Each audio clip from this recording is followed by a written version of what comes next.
बिस्मिल्लाहिर्रहमानिर्रहीम। नाज़रीन अस्सलाम वालेकुम। मैं आपका मेज़बान साबिर शाकिर वफाकी दारुल हुकूमत इस्लामाबाद से कुछ ताज़ा तरीन इत्तलात हैं और कुछ ख़बरें हमें मौसूल हो रही हैं वाशिंगटन से भी।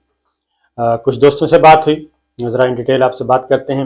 लेकिन पहले ज़रा पाकिस्तान में इस वक्त जो महंगाई और पेट्रोलियम प्राइसेस और ये सारी चीज़ें हो रही हैं उस पर थोड़ी सी मैं आपको ब्रीफ कर दूँ कि पेट्रोलियम मसनूआत आलमी मार्केट में पेट्रोल की कीमतें कम हो रही हैं, बल्कि इंतहाई कम हो रही हैं। लेकिन उसका फ़ायदा बजाय इसके कि पाकिस्तान के अवाम को पहुँचे, हमारे पाकिस्तानी भाइयों को, वो नहीं पहुँच रहा, बल्कि मज़ीद कीमतें ज़्यादा कर दी गई हैं। आलमी मार्केट में कीमतें गिर रही हैं, पाकिस्तान में कीमतें बढ़ा दी गई हैं। और ये पहला मौका हुआ है कि वजारत पेट्रोलियम और गैस ने कीमतें कम करने की सिफारिश की, लेकिन वजारत ख़जाना और वज़ीर आज़म शहबाज शरीफ साहब, मुस्लिम लीग नवाज की हुकूमत, उन्होंने उस वजारत का फैसला नहीं माना, बल्कि अपनी मर्जी करते हुए IMF की जो शराइत थी उसके मुताबिक और पैसा पूरा करने के लिए वो किया और रेट बढ़ा दिए और आवाम पे बोझ जो है वो मज़ीद उसमें इजाफा हो गया। एक चीज़, दूसरी बात, डॉलर का रेट जो है वो गिर रहा है और अब आ गया है वो कोई 215-16 रुपए पे, और उस पर बड़े शादियाने बजाए जा रहे हैं। लेकिन असल मसला ये है कि कहते हैं जब स्कैम आ रहा है, स्कैंडल जो है वो है कि ये दानिस्ता एक मसनूई तरीके से ये सब कुछ किया गया और मसनूई तरीके से ये डॉलर जो है उसका रेट बढ़ाया गया और चंद लोगों को इसका फ़ायदा पहुंचा है। उन्होंने डॉलर उठाया है, उन्होंने सब कुछ काबू किया है, डॉलर्स की स्मगलिंग हुई है और अरबों डॉलर की स्मगलिंग हुई है पाकिस्तान से, अरबों डॉलर की स्मगलिंग हुई है। वो किस किस रास्तों से हुई है, ये काम FIA का काम है, कानून नाफिज करने वाले इदारों का काम है, क्योंकि ये नेचुरल रेट था नहीं जो डॉलर का, अभी भी नहीं है। ये 180-82 से ऊपर रेट नहीं होना चाहिए।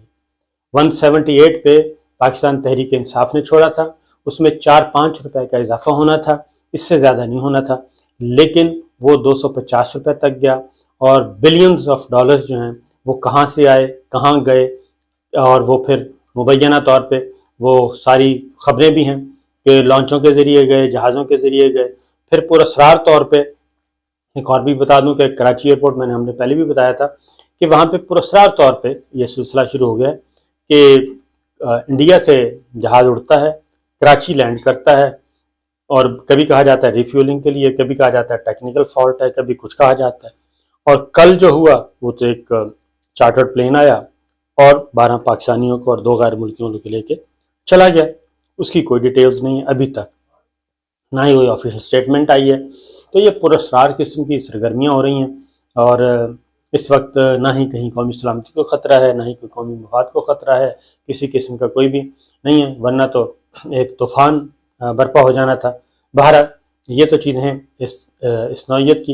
इमरान खान साहब मैदान में निकले हुए हैं, पाकिस्तान तहरीक इंसाफ निकली हुई है, आज़ादी सहाफ़त इस वक्त मुकम्मल तौर पर दबाया हुआ है आज़ादी सहाफ़त को, और TV चैनल बंद किए जा रहे हैं और ARY को नहीं बहाल किया जा रहा, आपको मालूम है। और सिंध हाई कोर्ट के डबल बेंच का ऑर्डर भी आ चुका है, यानी फुल बेंच का भी फैसला आ चुका है। इसके बावजूद ARY बहाल नहीं किया जा रहा और आप समझ जाते हैं, सारे समझ रहे हैं, जुडिशरी भी समझ रही है कि इस वक्त ये अनडिक्लेयर्ड जो है वो मार्शल लॉ नाफिज है मुल्क में।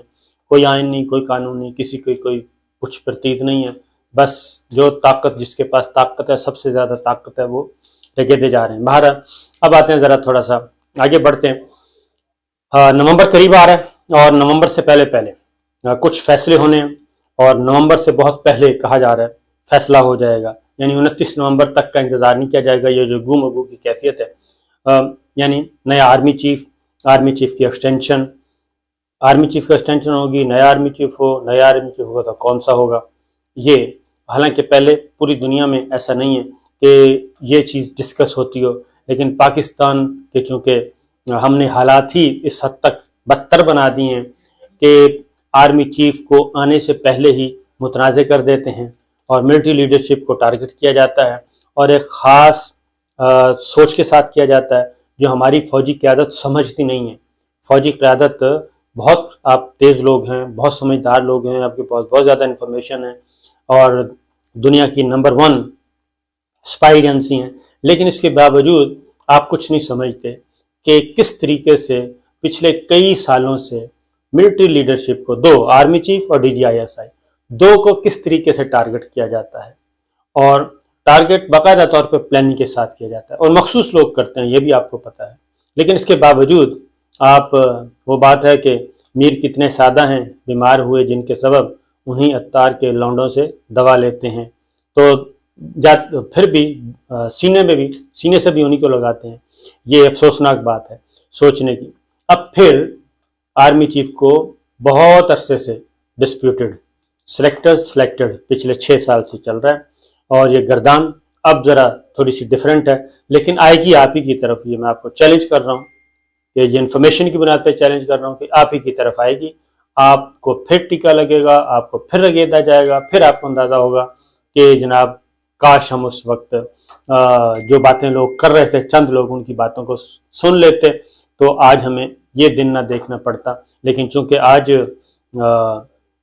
आप सुनना नहीं चाहते, आप कुछ मजबूर हैं, कुछ वैसे सुनना नहीं चाहते, लेकिन जब ये चीज़ें आएंगी तो आप ज़रूर इसको समझेंगे कि वही टीम जो है इस वक्त फिर, बहरहाल, हालांकि कभी कोई डिस्कस नहीं करता था, आराम से पोस्टिंग हो जाए, नहीं जी, पाकिस्तान में बहस शुरू हो जाती। तो अब फिर एक बहस शुरू हो चुकी है। आज 2 स्टोरीज हैं डॉन अखबार की, और डॉन अखबार के बारे में जनरल बाजवा साहब ने क्या कहा था, और एक ब्रीफिंग में, और डॉन के नुमाइंदगान वहाँ पे मौजूद थे, उनको क्या कहा था, और वो भी सारा कुछ रिकॉर्ड पे है। तो बहरहाल डॉन की 2 स्टोरी हैं, उन्हीं का रेफरेंस है। नंबर 1 ये कि आर्मी चीफ का एक विजिट होने वाला है, वो तय की जा रही हैं, अमेरिका और पाकिस्तान के हुक्काम मिलकर तय कर रहे हैं, डेट्स फाइनल कर रहे हैं। ये विजिट होना था मार्च अप्रैल में, और तहरीक अदम एतमाद के ज़माने में भी टाइम आया था, उस वक्त भी खबरें आई थी, लेकिन फिर वो डिले होता गया। अब तक जनरल बाजवा साहब का अमेरिका का सिर्फ एक विजिट है, और वो भी प्राइम मिनिस्टर इमरान खान के साथ था डोनाल्ड ट्रंप के ज़माने में। उस वक्त वो विज़िट हुआ था अमेरिका का, वाहिद विज़िट। अकेले जनरल बाजवा साहब का तने तनहा कोई भी विज़िट नहीं है। उस विज़िट में भी इमरान खान साहब प्राइम मिनिस्टर जो हैं, वो डोनाल्ड ट्रंप से मुलाकात करके अपना जो एजेंडा पूरा करके, जो भी प्रोग्राम था उसको पूरा करके वापस आ गए थे। तो जनरल बाजवा साहब ने वहीं पे क़याम किया था, और उनकी मुलाकातें, और उसके बाद पेंटागन में कुछ इम्पॉर्टेंट इवेंट्स हुए थे। तो वो भी अब जो है दोबारा से ये खबर दी है कि अब दोबारा से ही आर्मी चीफ जनरल बाजवा साहब को का दौरा अमेरिका मुतवक्के है, और वो मुतवक्के है, ज़्यादा चांसेस हैं कि शायद सितंबर के फर्स्ट वीक में हो जाए ये विज़िट, और या फिर अगस्त के लास्ट वीक में। ये दोनों तारीखें म्यूचुअली तय की जा रही हैं। तो ये विज़िट जो है जी, ये भी काफ़ी अहम विज़िट होगा, और इसलिए कि जो मैं आपको कानून बता दूं, वो पहले से मज़ीद, जब ये जनरल बाजवा साहब को एक्सटेंशन देने का मामला हुआ था, तो ये सुप्रीम कोर्ट में मामला चला गया था, और चीफ जस्टिस आसफ सईद खोसा साहब थे, उस वक्त ये तनाज़ा उधर चला गया। वहाँ पे पता चला कि कोई कानून नहीं है एक्सटेंशन का, और एक रवायती तौर पे चला आ रहा है। फिर वो नोटिफिकेशन में कोई प्रॉब्लम्स थे, ये काफ़ी बहस चली थी, और बिल आखिर फिर ये भी हुआ था कि अगर जब बाजवा साहब ने कंटिन्यू ना किया तो ये मसाइल ख़राब हो सकते हैं। तो इसलिए उस वक्त की जो थी कमान, उन्होंने कहा था कि ये एक्सटेंशन हमने हर सूरत में होनी है। तो वो एक्सटेंशन हो गई थी, और उसके साथ ही फिर कानून भी बन गया था। कानून पहले नोटिफिकेशन, फिर आर्मी एक्ट में अमेंडमेंट की गई, और पार्लियामान में आया, और उसमें मुस्लिम लीग नवाज़ और नवाज शरीफ साहब ने लंदन में बैठ के हिदायत जारी की थी कि इसको सपोर्ट करना है, इसको हमने अपोज नहीं करना। वो सपोर्ट किया गया, और एक आध मेंबर शायद रो भी पड़े थे। तो बहरहाल वो कर दिया गया था। अब उसमें जो कानून है उसमें यह है कि एज लिमिट भी दर्ज की गई है कि ज़रूरी नहीं है कि 2 टेन्योर हो गए हैं आपके तो आप कंटिन्यू नहीं कर सकते, बल्कि एज जो है 64 की, उस वक्त तक आप 64 की एज है अगर 64 की एज तक आर्मी चीफ जो है वो कंटिन्यू कर सकते हैं एज आर्मी चीफ। तो ये उस वक्त अमेंडमेंट की गई थी। और फिर उस अमेंडमेंट के बाद ही जो था, क्योंकि मुस्लिम लीग नवाज ने जब इसको सपोर्ट कर दिया था, मौलाना ने भी इसको सपोर्ट कर दिया था, उसके यकदम कुछ अर्से के बाद फिर नवाज शरीफ साहब और मरीम साहिबा यकदम जब बाजवा साहब पे क्रिटिसाइज किया गया था। तो मुस्लिम लीग नवाज से जब हमने पूछा कि भाई ये मामला क्या है, एक तरफ आप सपोर्ट कर रहे हैं, दूसरी तरफ आप ये कर रहे हैं, तो मौलाना ने भी कहा था कि जब धरना लेके आए थे कि उनको कुछ अमानत दी गई है चौधरी बिरादरान के ज़रिए, तो उनको अमानत चाहिए वापस। तो उसमें था कि जी ये तहरीक अदम एतमाद का मामला जो है वो उस वक्त तय था कि जी मार्च में हम करेंगे, लेकिन वो नहीं हो सका था। तो बहरहाल ये मुस्लिम लीग नवाज ने कहा कि तलखियों की वजह उस वक्त ये थी कि हमसे कमिटमेंट की गई थी, तो हमने आर्मी एक्ट में तब्दीली की का कहा था। तो पीपल्स पार्टी और ये सारे उस वक्त हैरान थे सारे कि ये सब कुछ कैसे हो रहा है कि वाहिद अमेंडमेंट है इतनी तलखियों के बावजूद जो यूनानिमसली हो गई थी अप्रूव। तो एक चीज़, उसके बाद फिर ये एज 64, अब जो है जी कि ये ऑप्शन मौजूद है कि 64 की एज तक जनरल बाजवा साहब जो हैं वो कंटिन्यू कर सकते हैं। और दूसरा ये क्या, दूसरा आर्मी चीफ, अगर ये काम नहीं होता तो फिर आर्मी चीफ कौन होगा, ये डॉन की दूसरी स्टोरी है। तो उसमें उन्होंने 5 जर्नैलों के नाम दे दिए हैं, सीनियर मोस्ट जर्नैलों के, कि उनमें से कोई एक जो है वो आर्मी चीफ हो सकते हैं। ये तो अंडरस्टूड है कि उन्हीं में से होंगे। अब 5 से आगे बिलअमूम काफ़ी अरसे से नहीं जाया जा रहा। आखिरी दफ़ा मेरा ख्याल है जुल्फ़िकार अली भुट्टो साहब गए थे, जनरल ज़ियाउल हक साहब को लेके आए थे जूनियर्स में से, और उसके बाद मुझे नहीं लगता कि कोई 5वें नंबर से आगे शायद गया हो, 5वें नंबर तक ही रुक जाता है मामला।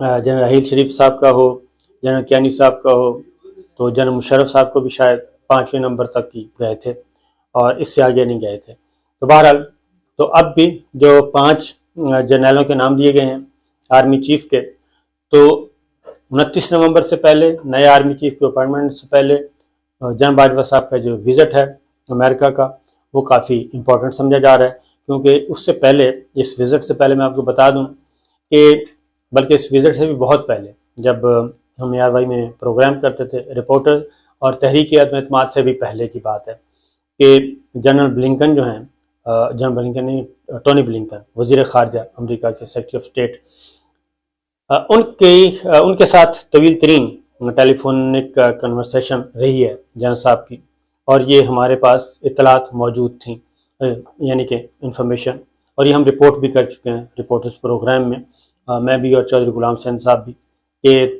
तकरीबन 54 मिनट की कॉल भी हुई, 56 मिनट की कॉल भी हुई अमरीकी वज़ीर ख़ारजा से जनरल बाजवा साहब की। उससे पहले पोम्पियो थे, पोम्पियो के साथ भी जनरल बाजवा साहब की बहुत अच्छी अंडरस्टैंडिंग थी, उनके साथ भी टेलीफोनिक कन्वर्सेशन होती रहती थी। इवन जब 2018 का इलेक्शन था, 2018 का, तब भी अमरीकी वज़ीर ख़ारजा पोम्पियो ने जनरल बाजवा साहब को कॉल्स की थी, और उसका लुबे लुबाब ये था कि ज़रा थोड़ा सा PMLN को करें, आप अकोमोडेट करें और इनको भी स्पेस दें। ये लुबे लुबाब ये था, और ये इन्फॉर्मेशन की बुनियाद में बता रहा हूँ। तो बहरहाल ये सारी चीज़ें, तो इसी तनाज़ुर में अब ये विज़िट को भी अहम समझा जा रहा है। टोनी ब्लिंकन से गुफ्तगू हुई, फिर इससे पहले वेंडी से बात हुई थी, क्योंकि तारिक फ़ातिमी साहब विज़िट करके आए हैं। बिलावल भुट्टो ने पहले विज़िट किया अमेरिका का, फिर तारिक फ़ातिमी साहब गए, वो मैं सारी डिटेल्स बता चुका हूँ। उसके बाद फिर वेंडी से बात हुई, फिर उसकी वेंडी के बाद, यानी कि जो नायब वज़ीर ख़ारजा, उनके बाद फिर जनरल बाजवा साहब की बात हुई थी सेंटकॉम के चीफ, यानी कि अपने काउंटर पार्ट से, मिलिट्री साइड से, उनके साथ भी टेलीफोनिक वो तो होती रहती है। तो ये चीज़ें हुई हैं। अब ये विज़िट, और अब 5 नाम दिए जा रहे हैं। 5 नाम कौन कौन से हैं उसमें? नंबर 1 साहिर शमशाद, नंबर 1 पे हैं जी साहिर शमशाद मिर्ज़ा साहब हैं, और एक नया नाम एंटर हुआ है, वो भी मैं आपको बता देता हूँ, क्योंकि बिलअमूम जो नाम लिए जा रहे थे साहिर शमशाद मिर्ज़ा साहब का लिया जा रहा था और जनरल अज़हर अब्बास साहब का लिया जा रहा था, चीफ ऑफ जनरल स्टाफ जो हैं हेडक्वार्टर में होते हैं उनका। और तीसरे नंबर पे जनरल नोमान साहब का था, चौथे नंबर पे जनरल फैज़ हमीद साहब का था और पाँचवें नंबर पे जनरल आमिर साहब का था। अब उसमें एक नाम और इजाफा हो गया और वो हैं लेफ्टिनेंट जनरल आसिम मुनीर साहब, डाउन की स्टोरी में, कि वो भी सीनियरिटी में मौजूद हैं और उनकी जो डेट ऑफ रिटायरमेंट है वो है 27 नवंबर और बाकी 29 नवंबर तक जनरल बाजवा साहब हैं, तो 27 नवंबर को रिटायर होना है जनरल आसिम मुनीर साहब ने। तो उसमें तरीका ये होता है, मैं आपको बता दूं कि अगर 2 दिन पहले नोटिफिकेशन हो जाता है तो फिर जनरल आसिम साहब भी नए आर्मी चीफ बन सकते हैं, लेकिन अभी तक इसके बारे में कुछ कहना कबल वक्त होगा कि कौन होगा। लेकिन यही लोग हैं, जनरल आमिर तक मामला जाएगा और जनरल आमिर तक 5-6 जनरल बनते हैं। अब देखते हैं जनाब सूरत हाल किस तरफ जाती है। इजाज़त दीजिए, अल्लाह हाफिज़।